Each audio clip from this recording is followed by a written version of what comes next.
Moment of silence for the champions, for those who make going hard a lifestyle. Never wait for nothing, gotta get it right now. I'm in the spotlight when they turn the lights down.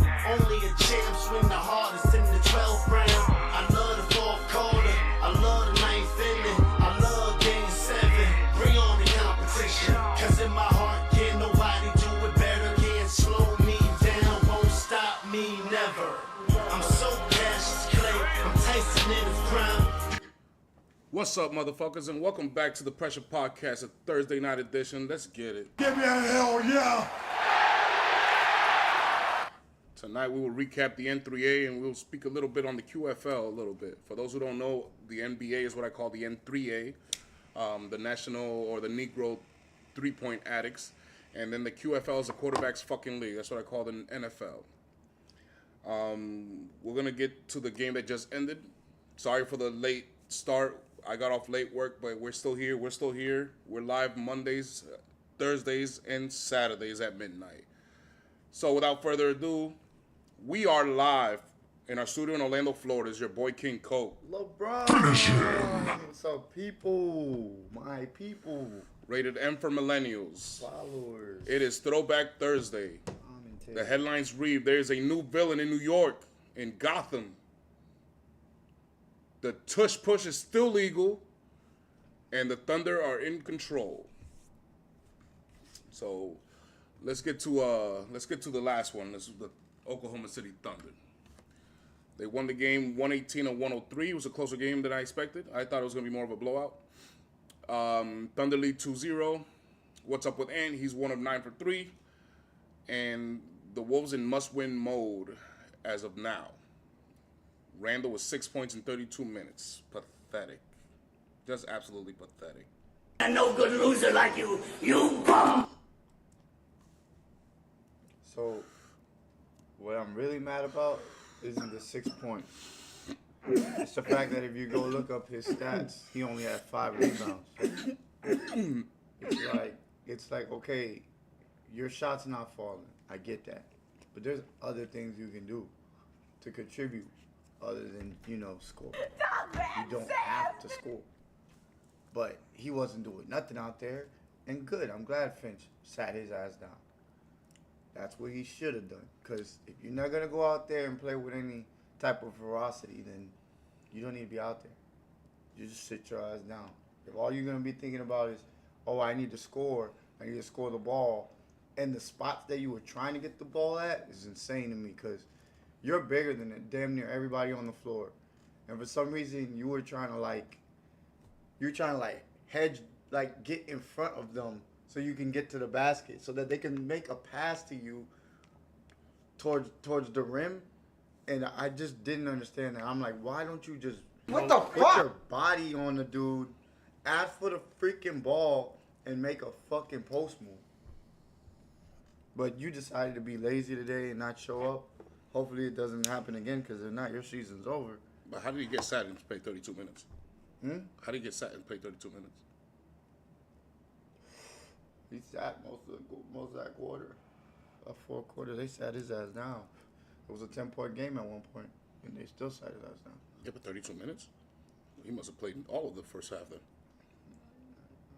I didn't see him because he obviously didn't score. So yes. I mean, there was no impact either. There was no rebounds. There was no he had 5 rebounds, 5 assists, but none of that shit was impactful. None of it.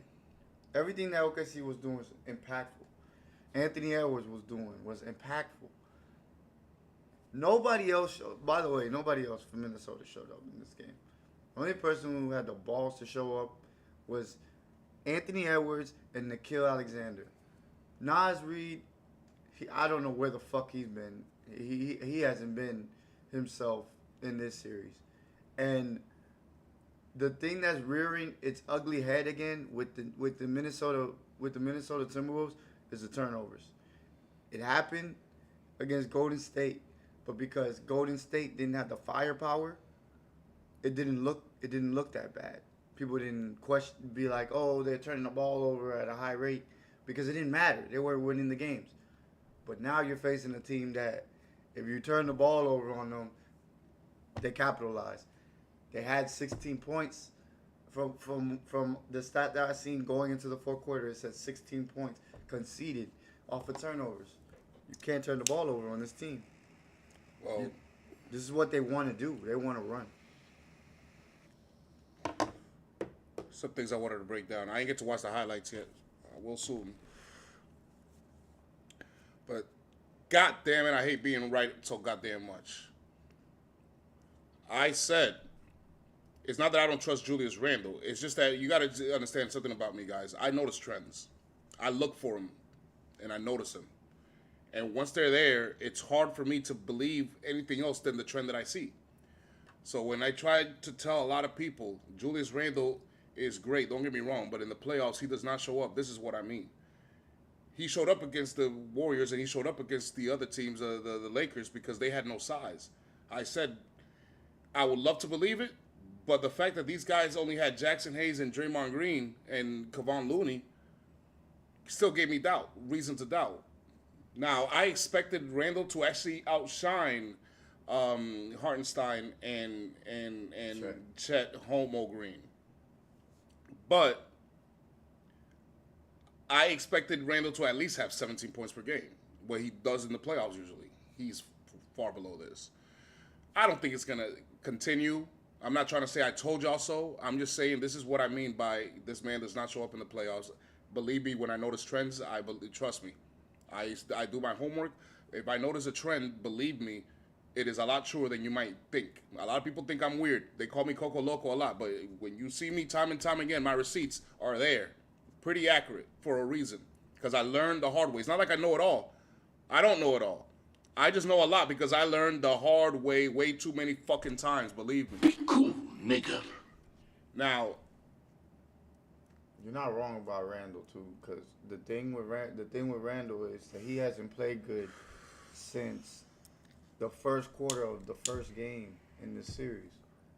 He played great in those first two quarters, which was a half. He did not play good in the second half of that game, and in this game he was abysmal. He was terrible. Wasn't being aggressive. He kind of was like. I don't know. He looked like he was going through the motion. I don't know what the hell was wrong with Julius. well, let me Randle. dissect this a little further. Enough with Randall. Now it's to Ant. Ant, I disagree with my friend here. I don't think you showed up. Something's wrong with you. You got more points. You got things done when you needed to do, and I wish you did this more often. I'll give you the credit for what credit's due. But 1 for 9 is not going to cut it in the conference finals. You don't go 1 for 9 usually. I don't know what's going on with you. For some reason, your shot is not falling. You need to get to the basket and get to the free throw line as often as this guy does. Right here. Where is it? Yeah, here. right. Yeah, right. That's not ever gonna happen. No, he can. He can at least try. He can at least try can because he instead of doing those 1 for 9, He did try. He tried tonight, and it was like, no, we're not calling that. No, we're not calling that. Every time SGA, and I get it because they're at home and shit, but well, the whistle wasn't good in this game either. the That saving was grace is that they're going back to Minnesota where they can easily balance this out. Series is not over. Yeah. Like, the people that are panicking, don't panic because 2-0 means nothing when you won the first 2 at home. you got to win. I mean, on the it don't fucking mean road. shit. You know how many 2-0 leads I've seen blown? That don't mean shit. You're supposed to, as the number 1 seed and home court advantage, you're supposed to win the first 2 at home. What you're not supposed to do is beat them in their road on the road. You're supposed to come back 2-2 for Game 5, which is my favorite game. Is actually Game 7, but Game 7 doesn't happen anywhere near as often as Game 5. So Game 5 is my favorite game when the series is tied 2-2. One thing I don't know if a T Wolf will ever hear this, but Nickeil Alexander needs to get more users time. rating. More users rating. I have that's this guy's cousin right here. They grew up together, watching basketball, hoping one day they will be in the NBA. That day is today. They're facing each other. They're across from each other. SGA and Nickeil Alexander are cousins, first cousins. There was a picture that went viral of those two when they were babies, basketball jerseys. And I could tell in this game, in this game and in the other game, that he wants to play good. He wants to play good in this series. So I would recommend T-Wolves till Randall, DiVincenzo, and all the others line up. give Alexander some usage rating because last year I remember him doing very, very good against the Nuggets. Last year I saw him show up a little bit more and hitting some big shots down the stretch with Ant-Man. So I think you should lean on him a little bit more. He's actually a really good defender too. He's not no he's not no pushover on the defensive side. So it is not over. It is not over. The Wolves' job now is to defend home floor and get the series back 2-0. However, 2-2. However, Thunder, if you don't win one game over there, I told you in the headlines, Thunder are in control of the series. You have lost control at that point if it's down 2-2, if it's back to 2-2 when you get to OKC again. They have all momentum. And that's the formula for the T-Wolves to win. You need to win the next two at home, carry that momentum into Game 5, steal that one, and finish it off at Game 6. And let me tell y'all right now, that ain't Denver. That team plays really good at home. Yes. And they actually do play good on the road. It's just they couldn't get anything going. Honestly, they couldn't get anything going. It's a really bad start to the series for them. So let's get to the other topic, which is a new villain in Gotham. Punk-ass Halliburton sends the game into overtime in the clutch. Now, it's still a clutch shot. People are going to say, yeah, but he stepped on the line. He stepped on the line. Had it not been for that, it would have been a game winner. But it's still a clutch shot. He ended up taking it to overtime, and they ended up winning. So it counts, and it's a clutch shot. It's Reggie Miller all over again. But I fucking knew this. I knew this. I said it last year, but we didn't have a podcast. Whenever the Knicks are good, the Pacers are just right there with them. And I feared them. I was like, this is the fastest paced team in the league, and I don't want to see them in the playoffs. Sure enough, that's exactly who we played in the second round. Remember that last year? Remember I said that? I was like, this is the team I don't want to face. This team, because for some reason or another, when we're good, they're good too. It's like we're tied to tie. Just like the Lakers and Celtics are always like usually around each other. That's us with the Pacers. But that being said, y'all lost 2 players in that series. No, that's not the point. The point is that wherever the Knicks are around and they're good, the Pacers are never somewhere not too far. You know what I'm saying? You're right. And Halliburton, just with that shot alone, you just became a villain in New York. I hope you know. Before you even hit the choke sign and all that shit, you already had become the villain. After the choke sign, Negro, you're public enemy number 1 in New York City. Believe that. Cool, nigger. You ain't safe in New York City. You cannot walk around in New York City anymore. Finish him. Your meal ticket, your golden ticket, your hall pass, your street pass, your all that, like your ghetto pass in New York has been revoked after that choke sign. If you didn't hit the choke sign, they would still boo you. They'll talk shit to you. But because you hit the choke sign, nah, they coming after you. You need fucking security guards to go. Fatality.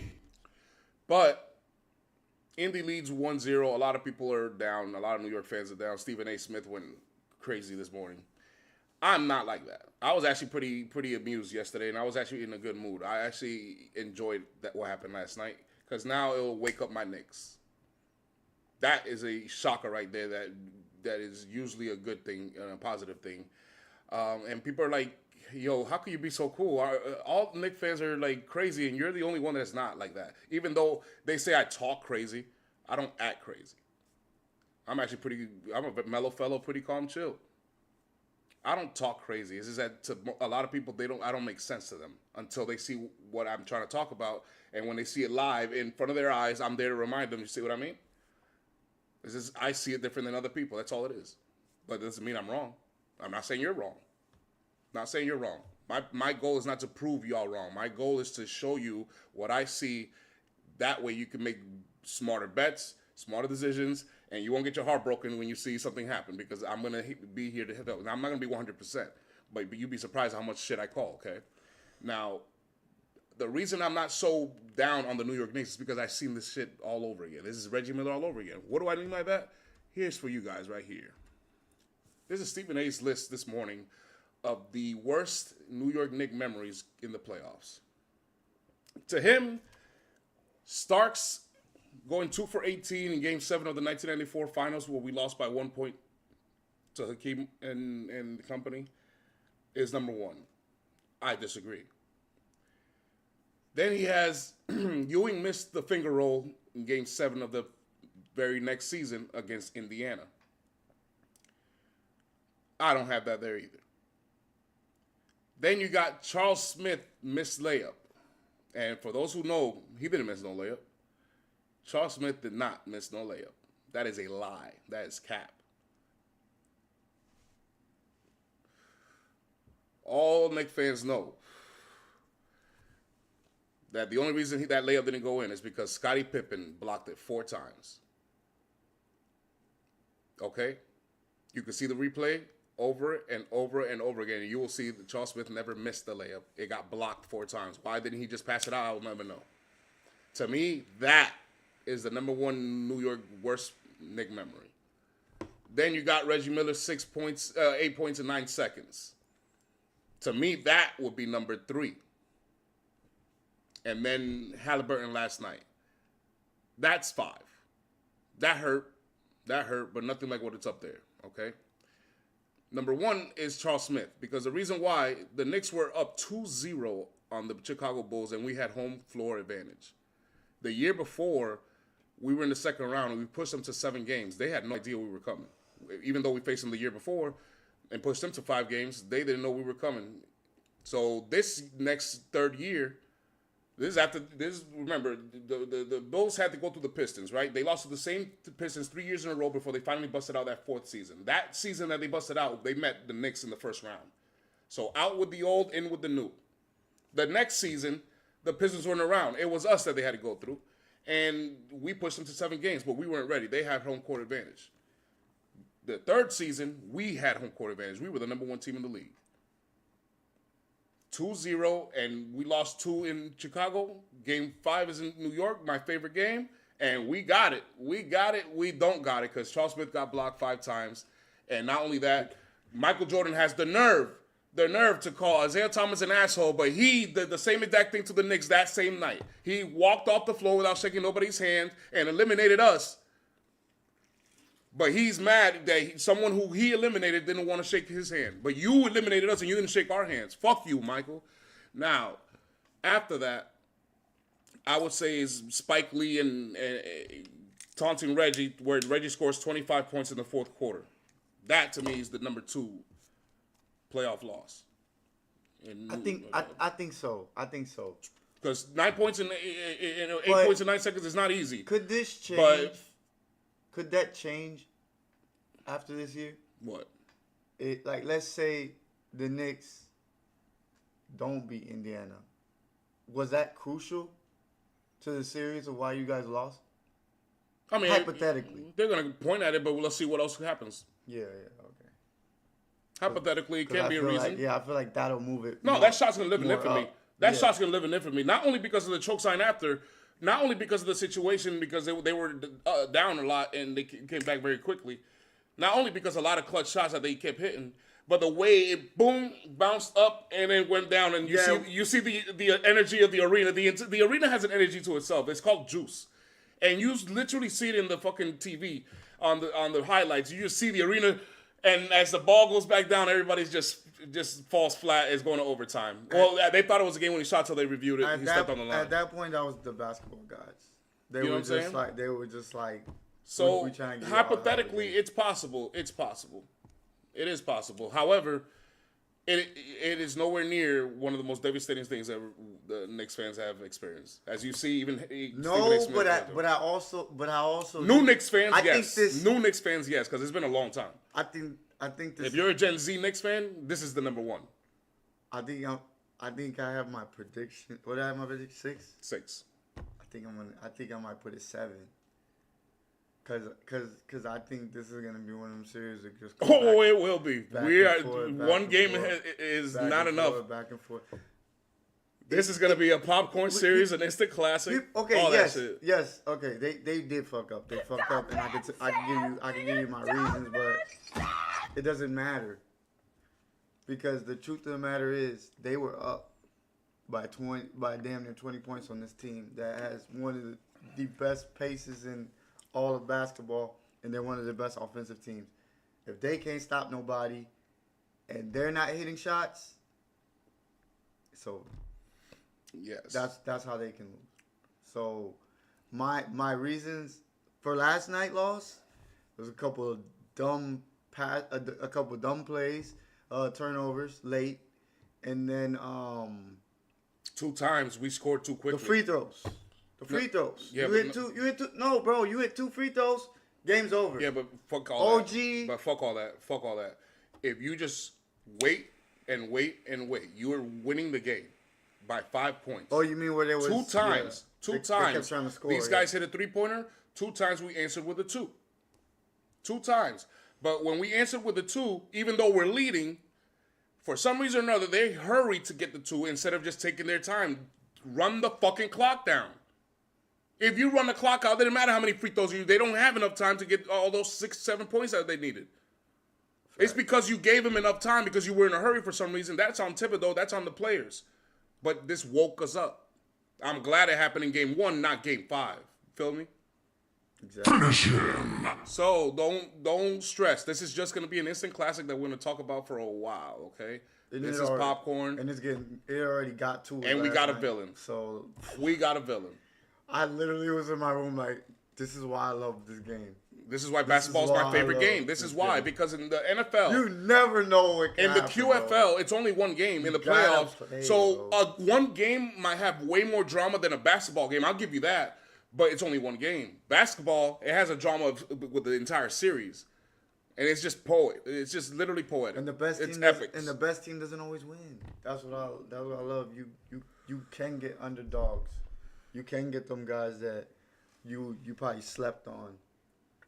Come out of nowhere. This is shaping up to be a classic playoff. I'm so happy it is where it is. Now let's get to. We just need to get Minnesota to get on board here and get this win the next game. Let's get to the middle headline. Hey, the tush push passes the test. It is still legal. I didn't think much of it. I kind of knew it was going to happen. It was close though. But then I saw a post today. I got to see all the teams that voted to ban the tush push. It's a lot, ain't it? And all the teams that didn't. But don't worry, you don't have to take my word for it. You know I got you. So here it is, brother. Who are the top 2 teams you see in green, motherfucker? Finish him. Our teams. Who's on the top of the list? Our teams. I know we wouldn't ban a tush push. I know you wouldn't. That's crazy. All those teams got to ban. But the Cardinals, of course, the Cowboys. Of course, the Cowboys. The Falcons, punk ass. The Bills, bitch ass. The Panthers, punk ass. The Bears, bitch ass. The Bengals, bitch ass. Fuck the Cowboys. Fuck the Cowboys. Who the fuck cares what the Cowboys want anyway? You got the Green Bay Packers. Fuck the punk ass Packers. I don't know why Broncos took it away. They're actually pretty good at it. I've seen them use it last year, and they even beat Kansas City with it. So it's crazy that they're doing it. That's crazy. I didn't know they use it. They use it. That's crazy. How you think they got the first down against the Kansas City Chiefs to seal the deal? The fuck? You were watching right there with me. Yeah, I know. I'm just saying, like. You think I forgot about that? I don't know. They got some nerve. That's the only reason you beat Kansas City. And Kansas City, of course, they're going to be there. I already knew that after that shellacking y'all gave them. And then they're like, damn, we got to face the Ravens this year too? Fuck. We only did the tush push. We both face them this year. We both face them this year, so let's take turns over there. We only did the Philly shove twice on them. I don't know why they acting like. Because you didn't need to do it more. We smoked if it was a closer game, you would have had it like 10 times. But no, there was no need to. No need to use it. The Colts, fuck the Colts. The Texans, that's pussy move. That is pussy move. You're in the AFC. You should know better than that. The Raiders, you'll do anything to be irrelevant. The Chargers, that surprises me. Because you're a running football team. That surprises me. The Rams don't surprise me. They're soft. The Vikings, they're good. They're good. They're not soft. They're just more of a... It's that they always play indoors. They always have a dome kind of thing. So their thing is like airing it out. They've always been that kind of shit. So I'm not surprised there. The Giants, I'm surprised at. They're one of the toughest teams in the entire NFC. I mean, they don't have a quarterback. We'll see. That, you know what I'm saying, it'd be Bro, literally the whole NFC East is in that there. remains to be seen right now, but Look at the whole NFC East. Yeah. None of y'all got balls, bro. Y'all, I hope we fuck each one of y'all up so the bad. Pittsburgh bro. Steelers, I'm surprised, are there because the Pittsburgh Steelers pride themselves in running the football. However, they don't really have much of a running back right now, and they don't have That's an O-line or a crazy, bro. quarterback to speak of. And they knew that we're in the same division, so that's probably why. Bitch move. Then you got the San Francisco 49ers. They have always been a finesse kind of team. They're a West Coast offense kind of team. They're not going to do that. The Seahawks, they're soft. The Buccaneers, they're actually pretty tough. That's a surprise right there. That's surprising. And the Redskins, Right there. I didn't fuck the Redskins, even though I like them. All right. Then you in the ones I'll forget our teams. You got Cleveland Browns, which I'm not surprised at. In our division, that's what we do. That's why I'm surprised that the Steelers are there. I'm not surprised that the Bengals are there, but the Steelers, that should not be there. The Detroit Lions, I am shocked, are there. I am shocked, but I see what fucking Dan Campbell's trying to do. And then the Jacksonville Jaguars, who the fuck knows why they and the New York Trash are there? We don't know why they're cool with it. It doesn't benefit them. They don't use it. It's used against them more often than not, and it fails. But you know what? Kudos to them, even though they're trash organizations. The Saints, man, shout outs to the fucking Saints. Give me a hell yeah! The Saints are a team they used to be laughed at, but for the last 25 years, this is not a franchise you laugh at anymore. This is a serious franchise who knows what they're doing. They've proven to be a football organization. Kudos to them there. The Patriots, man, fuck the Patriots. That's the only team in green I'm going to say that to. Fuck the Patriots. Then you got the Miami Dolphins, which I'm shocked at. There's a West Coast offense team. I don't see why but who knows. Their Then coach is cool. Tennessee, I see why Tennessee did it because they've had Derrick Henry for the last 12 years. Finish him! Thank you very much. The Ravens got him now. That's our guy. We fuck with the coach in Miami. But I didn't make this. This came from CBS. Why is it our team's number 1 and 2 right there? Because we're built the same. That's why. Birds of the feather Toughness. flock together. Fatality. Y'all are pussies. I can't wait to fucking play all of y'all, especially Detroit. I want every single team in that red, yeah. I definitely want Detroit now, nigga. Oh, we got Detroit. Fuck Detroit We got up. Detroit. We got... No, but Detroit voted green. Oh, Detroit. Oh, okay. Yeah.